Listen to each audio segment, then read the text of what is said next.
नमस्कार, जय हिंद, भारत माता की जय। मैं सत्यम ठाकुर स्वागत करता हूं आप लोगों को दरोगा अड्डा पे। और यह सेट 4 का दूसरा नंबर पार्ट है और रोशन आनंद सर का डबल स्टार सीरीज है। यहाँ से 70 से 75 क्वेश्चन का उन्होंने दावा करते हैं और सही में आता भी है क्वेश्चन।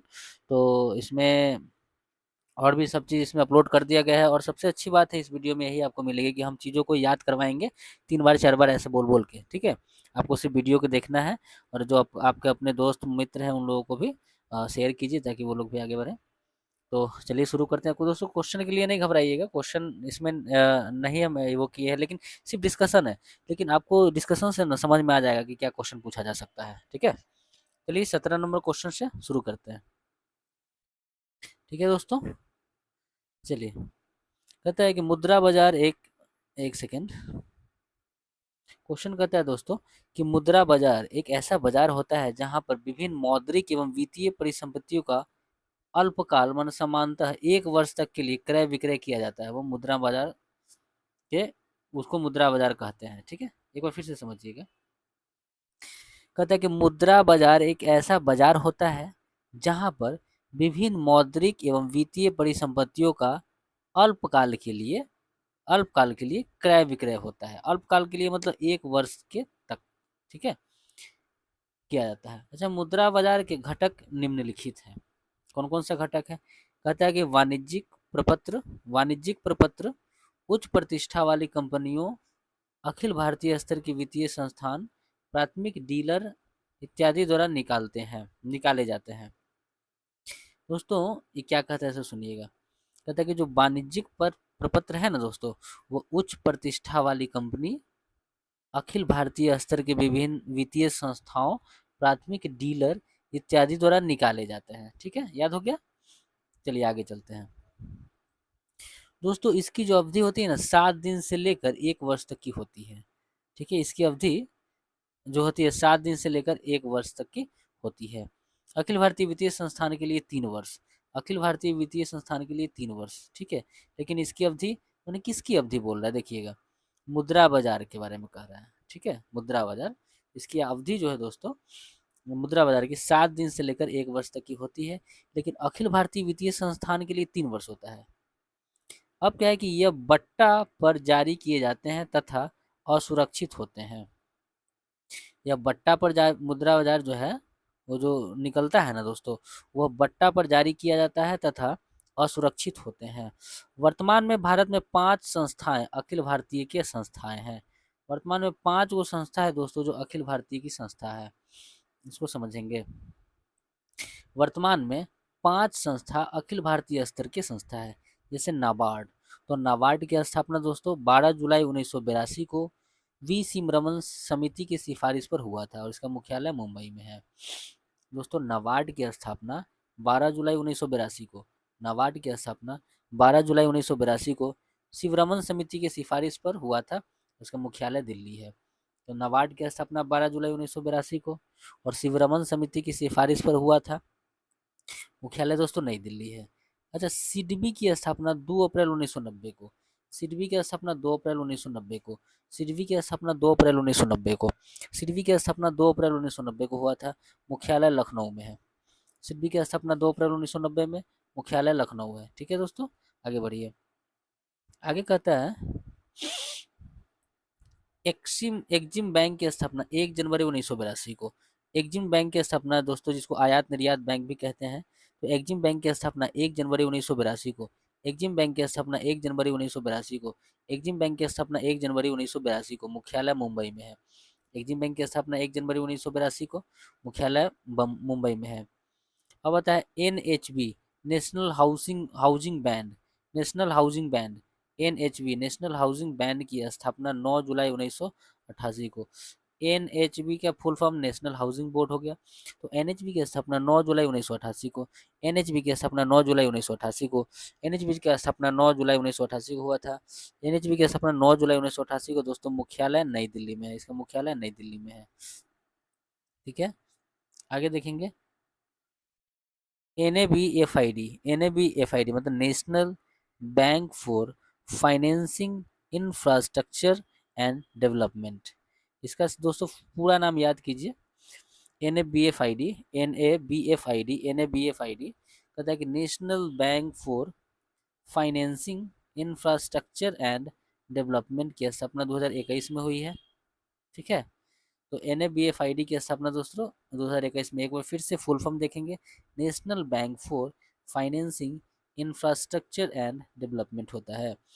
कॉल मनी मार्केट ऐसा बाजार होता है, कॉल मनी मार्केट के बारे में देखिए, ये एक ऐसा बाजार होता है जिसमें बैंकों द्वारा आपस में एक दिन के लिए धन को लेकर, एक दिन के लिए धन का लेन देन होता है। कॉल मनी देखिएगा क्या कहता है, call money market, call money market, call money market ऐसा बाजार होता है जिसमें बैंक द्वारा आपस में एक दिन के लिए धन का लेन देन किया जाता है। बैंक द्वारा आपस में एक दिन के लिए धन का लेन देन किया जाता है।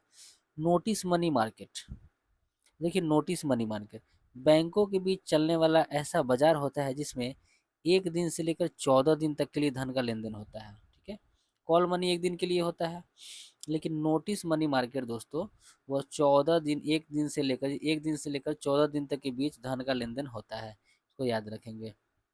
आगे देखेंगे क्या कहता है, CBLOS, CBLOS कहता है कोलेटराइज कोलेटरलाइज्ड बोरोविंग एंड लेंडिंग ऑब्लिगेशंस, कहता है कोलेटराइज्ड बोरोविंग एंड लेंडिंग ऑब्लिगेशन बैंकों द्वारा धन जुटाने के लिए निकाले जाते हैं। इसकी अवधि एक दिन से लेकर एक वर्ष तक की होती है।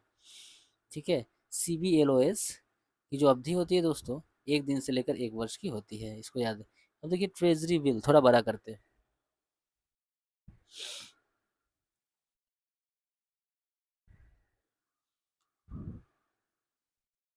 दोस्तों, ध्यान दीजिएगा। The treasury bill reserve bank के द्वारा भारत सरकार की तरफ से, ट्रेजरी बिल रिजर्व बैंक के द्वारा भारत सरकार की तरफ से निकाले जाते हैं। डिस्काउंट पर जारी किए जाते हैं। ये पूर्णतः सुरक्षित होते हैं। यह 3 प्रकार के होते हैं, एगो 91 दिन का, एक 182 दिन का, एक 364 दिन का। ठीक है, तो ट्रेजरी बिल जो होते हैं ना दोस्तों, यह कौन, RBI के द्वारा भारत सरकार की तरफ से, RBI जारी करता है भारत सरकार की तरफ से, और इसे डिस्काउंट पर जारी किया जाता है। और ये पूर्णतः सुरक्षित होते हैं। 3 प्रकार के होते हैं, एक 91 दिन के लिए, एक 182 दिन, एक 364 दिन के लिए। एक होता है ट्रेजरी बिल दोस्तों 91 दिन के लिए, एक होता है 182 दिन के लिए, और दूसरा होता है 364 दिन के लिए। वाणिज्यिक बिल व्यापारिक वर्गों द्वारा, जो वाणिज्यिक बिल होता है ना दोस्तों, वो व्यापारी द्वारा जारी किया जाता है। इसकी अवधि 3 महीने की होती है। जो वाणिज्यिक बिल होता है ना दोस्तों, वो व्यापारी द्वारा जारी किया जाता है और इसकी अवधि 3 महीने की होती है। नोट में देखेंगे क्या कहता है, भारत में मुद्रा बाजार का नियमन RBI के द्वारा किया जाता है। भारत में मुद्रा बाजार का जो नियमन है ना वो RBI करता है। भारत में मुद्रा बाजार का नियमन RBI। हुंडी धन के लेन देन का एक माध्यम है। हुंडी देखिए, ध्यान दीजिएगा, हुंडी जो है ना वह धन के लेन देन का एक माध्यम है जो प्राचीन समय में से प्रचलित थी।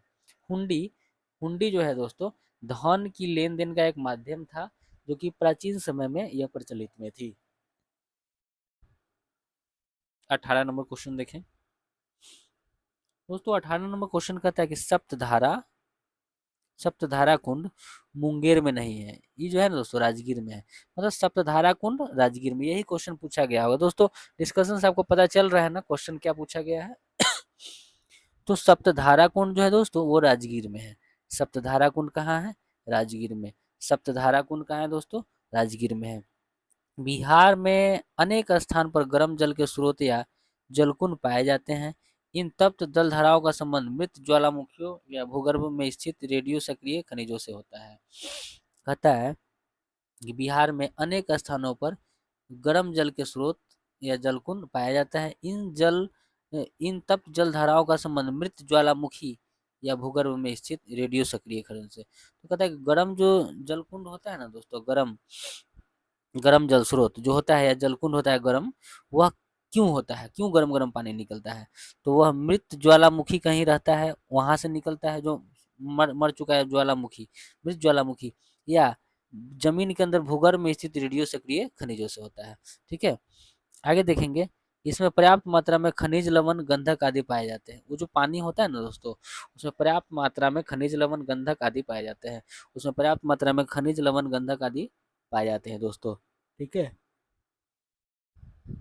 जब एक जलकुंड स्रोत की प्राप्ति ऐसे स्थान से होता है जहाँ सेल का ताप पृष्ठीय सेल से अधिक हो, वह गर्म जलकुंड कहलाता है। जब एक जलकुंड स्रोत की प्राप्ति ऐसे स्थान से होता है जहाँ सेल जल का तापमान पृष्ठीय सेल से अधिक हो जाता है, वह गर्म जलकुंड कहलाता है।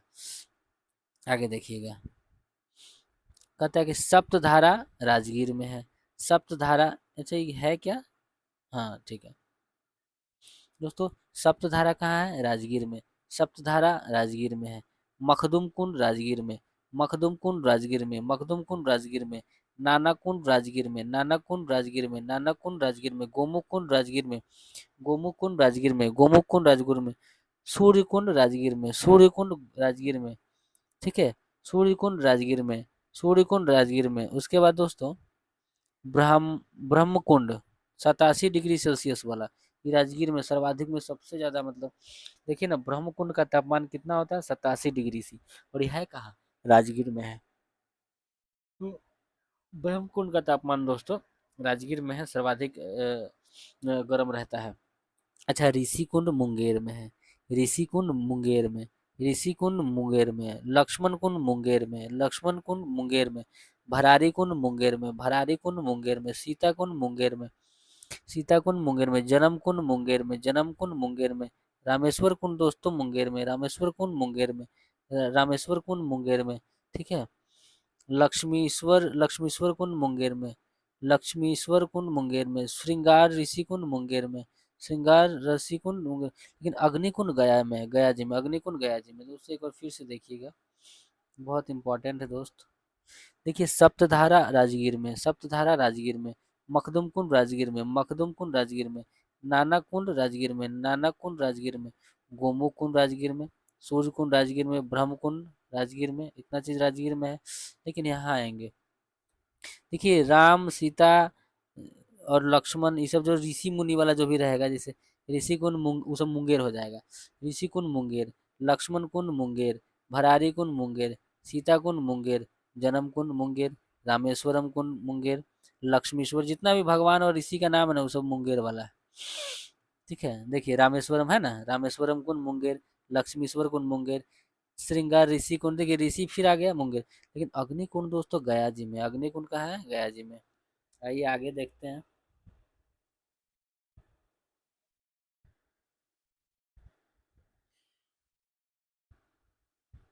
दोस्तों 19 नंबर है, कहता है कि श्वेत प्रकाश में 7 रंग होते हैं।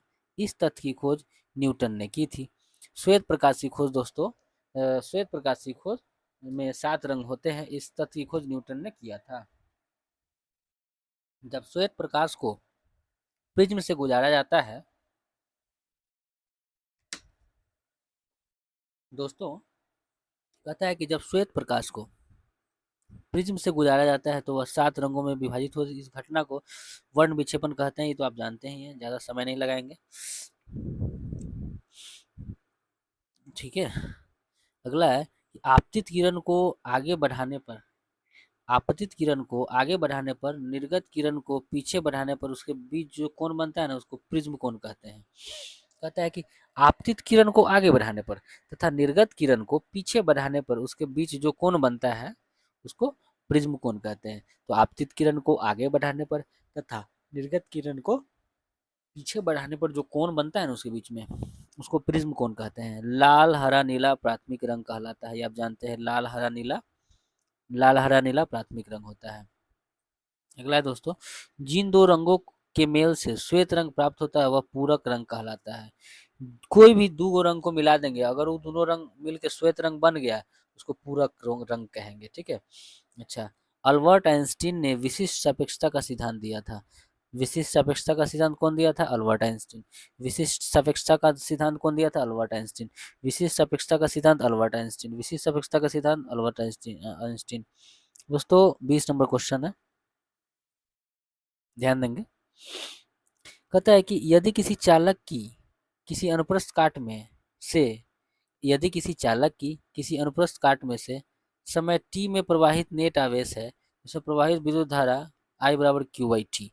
आवेश के प्रवाह के दर को विद्युत धारा कहते हैं। समझिएगा दोस्तों, आवेशों के प्रवाह के दर को विद्युत धारा कहते हैं। दोस्तों अगर याद नहीं कीजिएगा, बोरिंग सोचिए, बोरिंग लग रहा है, नींद आ रहा है, तो याद रखिए, आप छोड़ दीजिए। बहुत लोग रटने वाला बैठा हुआ है, रट के अपना काम करेगा, और रटना ही पड़ेगा, दूसरा कोई उपाय नहीं है। इसको जितना जल्दी मान लीजिए उतना जल्दी आपके हक के लिए सही रहेगा। आवेश के प्रवाह के दर को, आवेश का प्रवाह है ना, उसके दर को विद्युत धारा कहते हैं। आवेश के प्रवाह के दर को विद्युत धारा कहते हैं। आवेश के प्रवाह के दर को विद्युत धारा कहते हैं। एक कूलम आवेश में 6.25 × 10⁻18 इलेक्ट्रॉन होते हैं। एक कूलम आवेश में 6.25 × 10⁻18 इलेक्ट्रॉन होते हैं। एक कूलम आवेश में 6.25 × 10⁻18 इलेक्ट्रॉन होते हैं। एक कूलम आवेश में 6.25 × 10⁻18 इलेक्ट्रॉन होते हैं। आगे देखिए, किसी चालक के प्रति एकांक अनुप्रस्थ परिच्छेद क्षेत्रफल के अभिलंबवत गुजरने वाली धारा को धारा घनत्व कहते हैं। किसी चालक के प्रति एकांक अनुप्रस्थ परिच्छेद क्षेत्रफल के अभिलंबवत गुजरने वाली धारा को धारा घनत्व कहते हैं। किसी चालक के प्रति एकांक अनुप्रस्थ परिच्छेद क्षेत्रफल के अभिलंबवत गुजरने वाली धारा को धारा घनत्व कहते हैं। धारा घनत्व सदिश राशि है। धारा घनत्व सदिश राशि है। धारा घनत्व धारा घनत्व दोस्तों सदिश राशि है। धारा घनत्व सदिश राशि है। धारा घनत्व कौन है? सदिश राशि। किसी चालक के सिरों को बैटरी से जोड़ने पर इलेक्ट्रॉनों द्वारा त्वरक विभव की दिशा से प्राप्त होने वाले औसत वेग को अनुगमन वेग कहते हैं। फिर से देखिए, किसी चालक के सिरों को बैटरी से जोड़ने पर, किसी चालक के सिरा को बैटरी से जोड़ने पर, देखिएगा फिर से, किसी चालक के सिरा को बैटरी से जोड़ने पर इलेक्ट्रॉनों द्वारा त्वरक विभव की दिशा से प्राप्त होने वाला औसत वेग अनुगमन वेग कहलाता है। किसी चालक के सिरा को बैटरी से जोड़ने पर इलेक्ट्रॉनों द्वारा त्वरक विभव की दिशा से प्राप्त होने वाले औसत वेग को अनुगमन वेग कहते हैं। कहता है किसी मुक्त इलेक्ट्रॉन द्वारा दो क्रमागत टक्करों के बीच के समय अंतराल को श्रांति काल कहते हैं। किसी मुक्त इलेक्ट्रॉन द्वारा दो क्रमागत टक्करों के बीच के समय अंतराल को श्रांति काल कहते हैं। किसी मुक्त इलेक्ट्रॉन द्वारा दो क्रमागत टक्करों के बीच के, दो टक्करों के बीच के दोस्तों, बीच के समय अंतराल को श्रांति काल कहते हैं। इसको याद रखिएगा दोस्तों। ये कौन है? तो लग रहा है 21 नंबर क्वेश्चन है, जो कि मैथ है, रीजनिंग है, इसको छोड़ेंगे। मैथ रीजनिंग को छोड़ते चलना है, ठीक है, और करेंट अफेयर को। चलिए 22 नंबर क्वेश्चन को देखिएगा। संसद के 3 दशक एवं राजनीति की रपटीली राहें पुस्तक के लेखक अटल बिहारी वाजपेयी है। अच्छा, संसद के 3 दशक कौन लिखा है? अटल बिहारी वाजपेयी। संसद के 3 दशक अटल बिहारी वाजपेयी। संसद के 3 दशक अटल बिहारी वाजपेयी। संसद के 3 दशक कौन लिखे? अटल बिहारी वाजपेयी। अच्छा, रपटीली राहें कौन लिखे हैं? राजनीति, अच्छा, राजनीति की रपटीली राहें अटल बिहारी वाजपेयी। राजनीति की रपटीली राहें अटल बिहारी वाजपेयी। राजनीति की रपटीली राहें अटल बिहारी वाजपेयी, ठीक है। तो राजनीति की रपटीली राहें अटल बिहारी वाजपेयी लिखे हैं। किताब है एगो दोस्तों, राजीव। ये किताब का नाम है, ये लिखे हैं सोनिया गांधी। राजीव एक बुक है जिसका नाम, जिसके लेखक है सोनिया गांधी लिखे हैं। राजीव बुक को, राजीव पुस्तक को सोनिया गांधी लिखी है। राजीव पुस्तक को सोनिया गांधी लिखी है। स्पीकर्स डायरी को मुरली मनोहर जोशी लिखे हैं। स्पीकर्स डायरी को मुरली मनोहर जोशी लिखे हैं। स्पीकर्स डायरी को मुरली मनोहर जोशी लिखे हैं। स्पीकर्स डायरी को मुरली मनोहर जोशी ने लिखने का काम किया है। आगे देखिएगा, कहता है कि ignited minds India 2020 the wings of fire, APJ Abdul Kalam लिखे। Ignited minds APJ Abdul Kalam. Ignited minds APJ Abdul Kalam. Ignited minds APJ Abdul Kalam. Ignited minds APJ Abdul Kalam. अच्छा, इंडिया 2020, इंडिया 2020 दोस्तों APJ Abdul Kalam. India 2020 APJ Abdul Kalam. India 2020 APJ Abdul Kalam. India 2020 APJ Abdul Kalam. India 2020 दोस्तों एपीजे अब्दुल कलाम लिखे हैं। अच्छा, the wings of fire APJ Abdul Kalam. The wings of fire APJ Abdul Kalam. The wings of fire APJ Abdul Kalam. The wings of fire APJ Abdul Kalam. What went wrong Kiran Bedi. What vents wrong Kiran Bedi. What vents wrong Kiran Bedi. What vents wrong Kiran Bedi. What vents wrong Kiran Bedi. What went wrong दोस्तों किरण बेदी लिखी है। What went wrong जो पुस्तक है उसको किरण बेदी लिखी है। The future of India Vimal Jalan. The future of India के लेखक हैं Vimal Jalan. The future of India लिखे हैं Vimal Jalan. The future of India Vimal Jalan. The future of India Vimal Jalan. ओबर यहाँ लिखे हैं overdraft saving the Indian saver. Overdraft saving the Indian saver Urjit Patel. Overdraft saving the Indian saver Urjit Patel. Overdraft saving the Indian saver Urjit Patel. Netaji और गांधी जी शशि अहलूवालिया लिखे हैं। नेताजी और गांधी जी शशि अहलूवालिया लिखे हैं। नेताजी और गांधी जी शशि अहलूवालिया लिखे हैं। नेताजी और गांधी जी नेताजी और गांधी जी शशि अहलूवालिया लिखे हैं। नेताजी और गांधी जी शशि अहलूवालिया लिखे हैं। नेताजी और गांधी जी शशि अहलूवालिया लिखे हैं। नेताजी और गांधी जी शशि अहलूवालिया लिखे हैं। The road ahead Bill Gates लिखा है। The road ahead Bill Gates लिखा है। The road ahead Bill Gates. The Netaji और गांधी जी शशि अहलूवालिया लिखे हैं। द नेताजी और गांधी जो किताब है इसको शशि अहलूवालिया लिखे हैं। द नेताजी और गांधी जो पुस्तक है उसको लिखने का काम शशि अहलूवालिया किए हैं। The road ahead Bill Gates लिखे हैं। My country my life Lal Krishna Advani लिखे हैं। My country my life Lal Krishna Advani. My country my life Lal Krishna Advani. My country my life Lal Krishna Advani. Citizen and society Hamid Ansari. Citizen and society Hamid Ansari. Citizen and society Hamid Ansari. Citizen and society Hamid Ansari. Citizen and society Hamid Ansari लिखे हैं। Citizen and society दोस्तों हामिद अंसारी लिखा है। The blue look दोस्तों the blue look Amitabh Kumar. The blue look लिखे हैं Amitabh Kumar. The blue look लिखे हैं Amitabh Kumar. The blue look Amitabh Kumar. Tomb of sand Geetanjali Shree लिखे हैं। Tomb of sand Geetanjali Shree लिखे हैं। टॉम्ब ऑफ सैंड गीतांजलि शुरू। The blue book Amitabh Kumar. Tomb of sand Geetanjali Shree. Birsa Munda जनजाति नायक बुक का नाम है। बिरसा मुंडा जनजाति नायक एक बुक पुस्तक है दोस्तों। बिरसा मुंडा जनजाति नायक यह आलोक चक्रवाल जी लिखे हैं। तो बिरसा मुंडा जनजाति नायक आलोक चक्रवाल जी जो है उन्होंने लिखने का काम किया दोस्तों। आइए 23 नंबर क्वेश्चन। यही सब तो मेन है देख रहे हैं। छोटा करना पड़ेगा इसको। पहले इसको समझिए क्या कहता है। इसको छोटा करेंगे पहले समझिए इसको पहले याद कीजिए। छोटा तो होगा ही आराम आराम से। दोस्तों कहता है कि पंजाब का विलय अंग्रेजी साम्राज्य में लॉर्ड डलहौजी ने 1849 में किया था। ठीक है। पंजाब का विलय अंग्रेजी साम्राज्य में लॉर्ड डलहौजी ने कहता है पंजाब का विलय अंग्रेजों ने किया है 1849 में। लेकिन किसने किया है? लॉर्ड डलहौजी ने। पंजाब का विलय अंग्रेजी साम्राज्य में 1849 में किया गया लॉर्ड डलहौजी के समय। ठीक है। अब आते हैं कहता है कि कुछ महत्वपूर्ण सामाजिक सुधार अधिनियम है इसको देखना जरूरी है दोस्तों। सामाजिक सुधार अधिनियम इसको देख लेते हैं।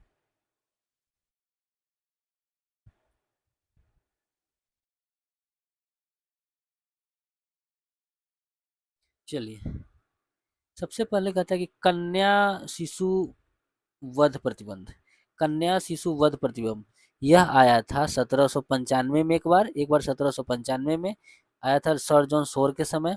और एक आया था 1804 में लॉर्ड वेलेस्ली के समय। ठीक है। तो कन्या शिशु वध प्रतिबंध दोस्तों 1795 में सर जॉन सोर के समय और 1804 में लॉर्ड वेलेस्ली के समय। इस समय क्या ना कन्या शिशु को साधारण हत्या माना गया। तो देखिए कन्या शिशु वध प्रतिबंध एकदम एक एक करके याद करें कुछ भारी नहीं है दोस्तों। देखिए कन्या शिशु वध प्रतिबंध प्रतिबंध जो हुआ ना दोस्तों 2 बार हुआ 1795 और 1804। तो 1795 में सर जॉन शोर थे और 1804 में लॉर्ड वेलेस्ली था। तो अंग्रेज सब अच्छा भी कुछ काम किया है। तो कन्या शिशु वध प्रतिबंध 1795 में सर जॉन शोर और 1804 में लॉर्ड वेलेस्ली। अच्छा सती प्रथा पर जो प्रतिबंध हुआ था वो 1829 में लॉर्ड विलियम बेंटिक के समय। सती प्रथा का जो प्रतिबंध हुआ था सती प्रथा प्रतिबंधित हुआ था 1829 में दोस्तों। 1829 में लॉर्ड विलियम बेंटिक के समय। ठीक है। उसको याद रखिएगा। और सती प्रथा पर दोस्तों नियम 17 द्वारा पूर्ण प्रतिबंध हो गया। नियम 17 द्वारा पूरा प्रतिबंध लगा दिया गया। तो सती प्रथा पर जो प्रतिबंध हुआ, तो देखिए 1829 में लॉर्ड विलियम बेंटिंक द्वारा, लेकिन पूर्ण प्रतिबंध दोस्तों, पूरा का पूरा प्रतिबंध लगाया गया नियम 17 के द्वारा। अच्छा, दास प्रथा का अंत 1843 में, दास प्रथा का अंत 1843 में हुआ लॉर्ड एलन बर्रो के समय। दास प्रथा का प्रतिबंध लोग दोस्तों 1843 में लॉर्ड एलन बर्रो, दास प्रथा का प्रतिबंध 1843 में लॉर्ड एलन बरो ने किया था। दास प्रथा को प्रतिबंधित करने का काम 1843 में लॉर्ड एलन बरो ने किया था। विधवा विवाह अधिनियम 1856 में लॉर्ड कैनिंग, विधवा विवाह अधिनियम 1856 में लॉर्ड कैनिंग, विधवा विवाह अधिनियम 1856 में लॉर्ड कैनिंग, विधवा विवाह अधिनियम 1856 में लॉर्ड कैनिंग, विधवा विवाह अधिनियम 1856 में लॉर्ड कैनिंग, विधवा विवाह अधिनियम 1856 में लॉर्ड कैनिंग के द्वारा किया गया। ठीक है, विधवा विवाह अधिनियम 1856 में लॉर्ड कैनिंग द्वारा मतलब कि विधवा को फिर से शादी पुनर्विवाह की अनुमति दिया गया। अच्छा, सिविल मैरिज एक्ट 1872 में नॉर्थ लॉर्ड नॉर्थब्रुक, कि सिविल मैरिज एक्ट सबसे पहले क्या है, सिविल मैरिज एक्ट है क्या, इसमें इसमें जो है ना, लड़की का न्यूनतम आयु विवाह का 14 साल, लड़का का न्यूनतम 18 वर्ष किया गया। ठीक है, देखिएगा इसमें जो दोस्तों सिविल मैरिज एक्ट है ना, इसमें क्या किया गया कि लड़कियों की जो न्यूनतम आयु है ना 14 वर्ष, और लड़का का दोस्तों 18 वर्ष किया गया। और इस समय ये हुआ कब था, आया कब, 1872 में लॉर्ड नॉर्थब्रुक के समय, लॉर्ड नॉर्थब्रुक के समय आया था। अच्छा, सम्मति आयु अधिनियम, सम्मति आयु अधिनियम 1891 में लॉर्ड लेंसडाउन के समय। इस समय दोस्तों लड़कियों के विवाह की न्यूनतम आयु 12 वर्ष किया गया। ये कितना गलत बात है, 12 वर्ष में शादी होता है। कहता है सम्मति आयु अधिनियम सबसे पहले 1891 में लॉर्ड लेंसडाउन, सम्मति आयु अधिनियम 1891 में लॉर्ड लेंसडाउन के समय, सम्मति आयु अधिनियम 1891 में लॉर्ड लेंसडाउन के समय, और शारदा एक्ट दोस्तों 1929 में लॉर्ड इरविन के समय, शारदा एक्ट 1929 में लॉर्ड इरविन के समय। इसमें लड़की का 14 वर्ष, लड़का का 18 वर्ष किया गया। ठीक है, तो याद रखिएगा दोस्तों। ठीक है, तो शारदा एक्ट 1829 में आया, शारदा एक्ट 1829 में लॉर्ड इरविन के समय। ठीक है, इसको एक बार फिर कर देते हैं दोस्तों हम क्लियर। देखिए इसको याद, बहुत इंपॉर्टेंट है। कन्या शिशु वध प्रतिबंध 2 बार, कन्या शिशु वध प्रतिबंध दोस्तों 2 बार आया। 1795 में सर जॉन शोर था, और 1804 में लॉर्ड वेलेजली था। 1795 में सर जॉन शोर था, और 1804 में लॉर्ड वेलेजली था। सती प्रथा पर प्रतिबंध 1829 में लॉर्ड विलियम बेंटिक लगाया था। सती प्रथा पर प्रतिबंध 1829 में लॉर्ड विलियम बेंटिक के द्वारा लगाया गया। दास प्रथा पर अंत दोस्तों 1843 में लॉर्ड एलन बर्रो द्वारा। दास प्रथा पर प्रतिबंध 1843 में लॉर्ड एलन बर्रो लगाया था। विधवा विवाह एक्ट 1856 में लॉर्ड कैनिंग के द्वारा। विधवा विवाह अधिनियम 1856 में लॉर्ड कैनिंग के द्वारा। सिविल मैरिज एक्ट 1872 में लॉर्ड नॉर्थब्रुक के समय। सिविल मैरिज एक्ट 1872 में लॉर्ड नॉर्थब्रुक के समय। सिविल मैरिज एक्ट 1872 में लॉर्ड नॉर्थब्रुक के समय।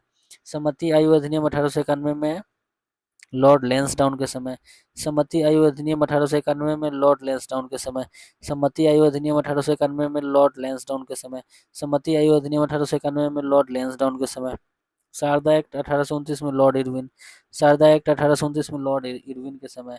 इसको चलिए याद कीजिएगा, याद हो गया होगा दोस्तों, हम उम्मीद करते हैं। चलिए आगे देखते हैं।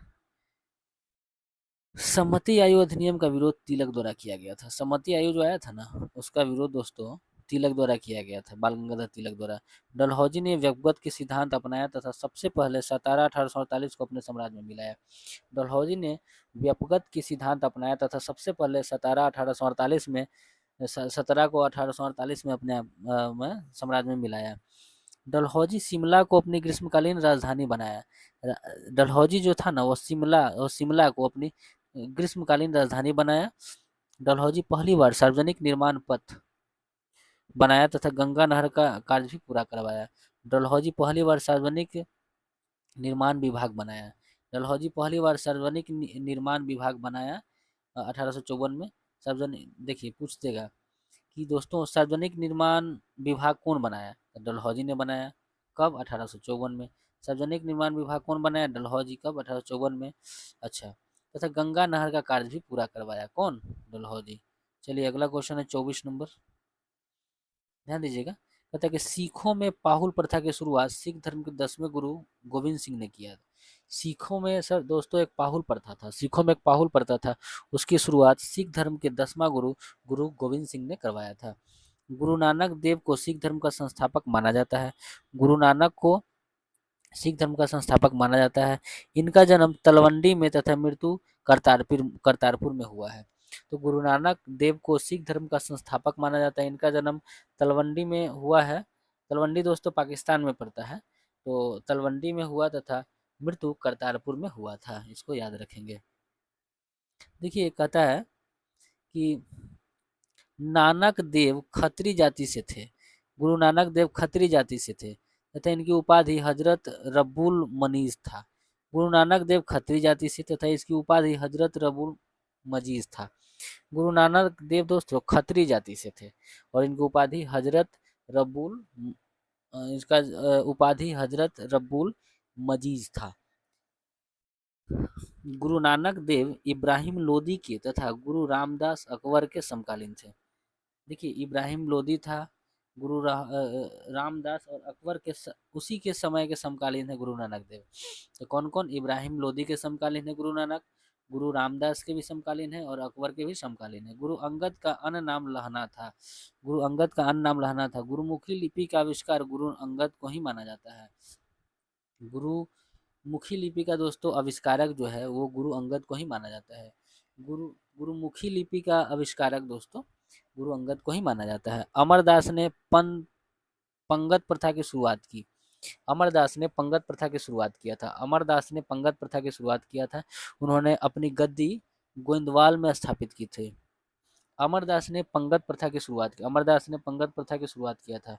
अमरदास ने पंगत प्रथा की शुरुआत की थी। इन्होंने अपनी गद्दी गोइंदवाल में स्थापित किया था। गुरु अर्जुन देव ने आदि ग्रंथ का संकलन करवाया। इन्होंने तरन तारन तथा करतारपुर शहर को बसाया था। गुरु अर्जुन देव ने आदि ग्रंथ का संकलन करवाया। गुरु अर्जुन देव ने आदि ग्रंथ का संकलन करवाया। तो आदि ग्रंथ का संकलन कौन करवाया? गुरु अर्जुन देव। तथा इन्होंने तरन तारन तथा करतारपुर शहर को बसाया। दोस्तों पूछेगा तरन तारन तथा करतारपुर शहर को कौन बसाया? तो दोस्तों बोलिएगा गुरु अर्जुन देव। तरन तारन तथा करतारपुर शहर को बसाया था गुरु अर्जुन देव ने। तरन तारन तथा करतारपुर शहर को बसाया गुरु अर्जुन देव ने। ठीक है, आगे देखिएगा, बड़ा कर देते हैं दोस्तों। कहता है कि जहांगीर ने 1606 में अर्जुन देव की हत्या कर दिया था। जहांगीर ने 1606 में अर्जुन देव की हत्या कर दिया। जहांगीर ने 1606 में अर्जुन देव की हत्या कर दिया। जहांगीर ने 1606 में अर्जुन देव की हत्या कर दिया। अमृतसर में 1589 में हरमिंदर साहिब का निर्माण मियाँ मीर अर्जुन देव ने करवाया था। समझिएगा, सबसे पहले जहांगीर ने 1606 में अर्जुन देव की हत्या कर दिया। ठीक है, कब? 1606 में। अगला देखिए, अमृतसर में 1589 में हरमिंदर साहिब का निर्माण अर्जुन देव ने करवाया है। अमृतसर में 1589 में हरमिंदर साहिब का निर्माण अर्जुन देव ने करवाया है। कहता है कि अमृतसर में 1589 में हरमिंदर साहिब का निर्माण अर्जुन देव ने करवाया है। उस हरमिंदर साहिब है ना, उसको मियाँ मीर भी कहते हैं। गुरु हरगोविंद अमृतसर में अकाल तख्त की स्थापना करवाया था। देखिए अमृतसर में अकाल तख्त कौन बनवाया? गुरु हरगोविंद। अमृतसर में अकाल तख्त कौन बनवाया? गुरु हरगोविंद। अमृतसर में अकाल तख्त कौन बनवाया? गुरु हरगोविंद। अमृतसर में अकाल तख्त कौन बनवाया? तो गुरु हरगोविंद। कश्मीर में कीरतपुर नामक शहर बसाया गुरु हरगोविंद। कश्मीर में कीरतपुर नाम का एक शहर भी हरगोविंद ने बसाया था। कश्मीर में कीरतपुर नाम का शहर भी गुरु हरगोविंद ने बसाया था दोस्तों। ठीक है, गुरु हरगोविंद सिखों को लड़ाकू कौम में बदला। गुरु हरगोविंद ने सिखों को लड़ाकू कौम में बदला। गुरु हरगोविंद ने सिखों को लड़ाकू कौम में दोस्तों बदल दिया। आगे देखिएगा, कहता है कि गुरु हरकिशन की चेचक के कारण मृत्यु हो गया। कहेगा कौन सा गुरु का चेचक के कारण मृत्यु हुआ? तो गुरु हरकिशन का। गुरु हरकिशन का चेचक के कारण मृत्यु हो गया। तेग बहादुर के समय में उत्तराधिकारी के लिए लड़ाई प्रारंभ हो गया था। उन्होंने आनंदपुर साहिब की स्थापना किया। सबसे पहले आनंदपुर साहिब की स्थापना तेग बहादुर, आनंदपुर साहिब की दोस्तों कहता है आनंदपुर साहिब की स्थापना तेग बहादुर ने, आनंदपुर साहिब का स्थापना तेग बहादुर ने किया। और उत्तराधिकारी के लिए लड़ाई प्रारंभ हुआ था किसके समय, तेग बहादुर के समय ही उत्तराधिकारी के लिए लड़ाई प्रारंभ हुआ था तेग बहादुर के समय, और अनंतपुर साहिब जो है वो भी तेग बहादुर ने स्थापना किया है। गुरु गोविंद सिंह ने 1699 में खालसा पंथ की स्थापना किया तथा पाहुल प्रथा की शुरुआत किया। गुरु गोविंद सिंह ने 1669 में खालसा पंथ की स्थापना किया। खालसा पंथ की स्थापना 1699 में कौन किया, गुरु गोविंद सिंह। खालसा पंथ की स्थापना 1699 में कौन किया, गुरु गोविंद सिंह। खालसा पंथ की स्थापना 1699 में कौन किया, गुरु गोविंद सिंह। पाहुल प्रथा की शुरुआत किसने की, गुरु गोविंद सिंह। पाहुल प्रथा की शुरुआत किसने की, गुरु गोविंद सिंह। पाहुल प्रथा की शुरुआत किसने की, गुरु गोविंद सिंह। गुरु गोविंद सिंह की पुस्तक जफरनामा, विचित्र नाटक, चंदी दिवर तथा कृष्ण अवतार है। समझिएगा, जफरनामा कौन लिखा है, गुरु गोविंद सिंह। जफरनामा गुरु गोविंद सिंह। जफरनामा किसने लिखा है, गुरु गोविंद सिंह ने। जफरनामा किसने लिखा है, गुरु गोविंद सिंह। विचित्र नाटक, विचित्र नाटक किसने लिखा है, गुरु गोविंद सिंह ने। विचित्र नाटक चंदी दीवर, अच्छा विचित्र नाटक चंदी दीवर कौन लिखा है, गुरु गोविंद सिंह। विचित्र नाटक चंदी दीवर कौन लिखा है, गुरु गोविंद सिंह। विचित्र नाटक चंदी दीवर कौन लिखा है, गुरु गोविंद सिंह। विचित्र नाटक चंदी दीवर कौन लिखा है, गुरु गोविंद सिंह। कृष्ण अवतार कौन लिखा है, गुरु गोविंद सिंह। कृष्ण अवतार कौन लिखा है, गुरु गोविंद सिंह। कृष्ण अवतार कौन लिखा है, गुरु गोविंद सिंह। कृष्ण अवतार कौन लिखा है, गुरु गोविंद सिंह। सिखों के लिए 5 ककार केस करा कच्छा कंघा कृपान को अनिवार्य किया, गुरु गोविंद सिंह ने। सिखों के लिए 5 वो ककार केस करा कच्छा कंघा कृपान, केस करा कच्छा कंघा कृपान, केस करा कच्छा कंघा कृपान, केस करा कच्छा कंघा कृपान को अनिवार्य किया, गुरु गोविंद सिंह। गुरु गोविंद सिंह की हत्या नांदेड़ में किया गया था, नांदेड़ महाराष्ट्र में। गुरु गोविंद सिंह की हत्या नांदेड़ महाराष्ट्र में कर दिया गया। गुरु गोविंद सिंह की हत्या नांदेड़ महाराष्ट्र में कर दिया गया। गुरु गोविंद सिंह की हत्या नांदेड़ महाराष्ट्र में कर दिया गया। चलिए 25 नंबर क्वेश्चन है, 21 जून को पृथ्वी अपनी कक्षा में इस प्रकार स्थित होती है कि सूर्य कर्क रेखा 37 डिग्री नॉर्थ पर सिर के ऊपर होता है। 21 जून को पृथ्वी अपनी कक्षा में इस प्रकार स्थित रहती है कि सूर्य जो है ना कर्क रेखा पर सिर के ऊपर होता है, माने 23.5 डिग्री। कर्क रेखा मतलब 23.5 डिग्री नॉर्थ बोलते हैं। तो कहता है कि 21 जून को पृथ्वी अपनी कक्षा में इस प्रकार स्थित होती है कि सूर्य कर्क रेखा पर सिर के ऊपर होता है। इन दिनों उत्तरी गोलार्ध में सूर्य की ओर झुका होता है। इन दिनों उत्तरी गोलार्ध सूर्य की ओर झुका रहता है। इन दिनों उत्तरी गोलार्ध सूर्य की ओर झुका रहता है। 21 जून को विषुवतीय वृत्त के उत्तरी भाग में सबसे लंबा दिन तथा सबसे छोटी रात होता है। 21 जून को विषुवतीय वृत्त की सबसे लंबा दिन होता है। 21 जून को सबसे लंबा दिन होता है, सबसे छोटी रात होती है। 21 दिन में सबसे लंबा दिन होता है, सबसे छोटी रात होती है। दोस्तों 21 जून को दिन में ध्रुवों के पास वाले क्षेत्रों में कम ऊष्मा प्राप्त होती है क्योंकि वहां सूर्य की किरण तिरछी पड़ती है। 21 जून को ध्रुवों के पास पाने वाले क्षेत्रों में कम ऊष्मा प्राप्ति होती है क्योंकि वहां सूर्य की किरणें तिरछी पड़ती है। ठीक है, आगे देखिएगा, कहता है दोस्तों कि उत्तरी ध्रुव सूर्य की ओर झुका होता है तथा उत्तरी ध्रुव रेखा के बाद वाले भागों पर लगभग 6 महीने तक लगातार दिन रहता है। देखिएगा, इसको समझिएगा क्या कहता है। कहता है कि उत्तरी ध्रुव सूर्य की ओर झुका रहता है। उत्तरी ध्रुव 21 जून की बात नहीं कर रहा है, ये दूसरी बात कर रहा है। समझिए क्या कर रहा है, समझिए। कहता है कि उत्तरी ध्रुव सूर्य की ओर झुका होता है तथा उत्तरी ध्रुव रेखा के बाद वाले भागों पर लगभग उत्तरी ध्रुव रेखा के बाद वाले भागों पर लगभग 6 महीने तक लगातार दिन रहता है। ठीक है, आगे देखिए, उत्तरी गोलार्ध में बहुत बड़े भाग में सूर्य की रोशनी प्राप्त होती है। उत्तरी गोलार्ध के बहुत बड़े भाग में सूर्य की रोशनी प्राप्त होती है, इसलिए विषुवत रेखा वृत्त के उत्तरी भाग में गर्मी का मौसम होता है।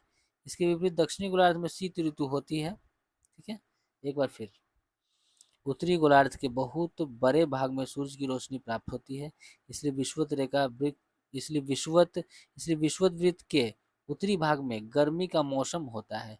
इसके विपरीत दक्षिणी गोलार्ध में शीत ऋतु होगा। पृथ्वी की इस अवस्था को उत्तर अयनांत कहते हैं। पृथ्वी का जो ये हुआ ना अवस्था, इसको उत्तर अयनांत कहते हैं। पृथ्वी की इस अवस्था को उत्तर अयनांत कहते हैं। अच्छा, आगे कह रहा है 22 दिसंबर के बारे में। 22 दिसंबर को दक्षिणी ध्रुव के सूर्य की ओर झुके होने के कारण, 22 दिसंबर को दक्षिणी ध्रुव है ना, सूर्य की ओर झुका रहता है। 22 दिसंबर को दक्षिणी ध्रुव सूर्य की ओर झुका होने के कारण मकर रेखा पर सूर्य की किरणें लंबवत पड़ती है तथा पृथ्वी की इस अवस्था को दक्षिणी अयनांत कहते हैं। क्या कहते हैं तो समझिएगा। 22 दिसंबर को दोस्तों, 22 दिसंबर को दक्षिणी ध्रुव 22 दिसंबर को दक्षिणी ध्रुव 22 दिसंबर को दक्षिणी ध्रुव के सूर्य की ओर झुके होने के कारण मकर रेखा पर सूर्य की किरणें लंबवत पड़ती है। ठीक है। पृथ्वी की इस अवस्था को दक्षिणी अयनांत कहते हैं। इस स्थिति को शीत संक्रांति भी कहा जाता है। ठीक है। ऑस्ट्रेलिया में ग्रीष्म ऋतु में क्रिसमस का पर्व मनाया जाता है। ऑस्ट्रेलिया में गर्मी के दिनों में क्रिसमस पर्व मनाया जाता है ऑस्ट्रेलिया में। ठीक है। ये तो मैथ था दोस्तों, तो उम्मीद करते हैं कि आप लोगों को याद हो गया होगा। काफ़ी अच्छा हम समझाए हैं और काफ़ी बार बोल बोल के हमने आपको याद कराने का दोस्तों काम किया है। तो इस चीज़ को ध्यान रखेंगे और दोस्तों को शेयर भी कीजिए। अच्छा लगे तो लाइक शेयर सब्सक्राइब करें। फिर हम आते हैं अगले वीडियो को लेकर। ठीक है। ये जो है दोस्तों सेट 4 का पार्ट 2 है।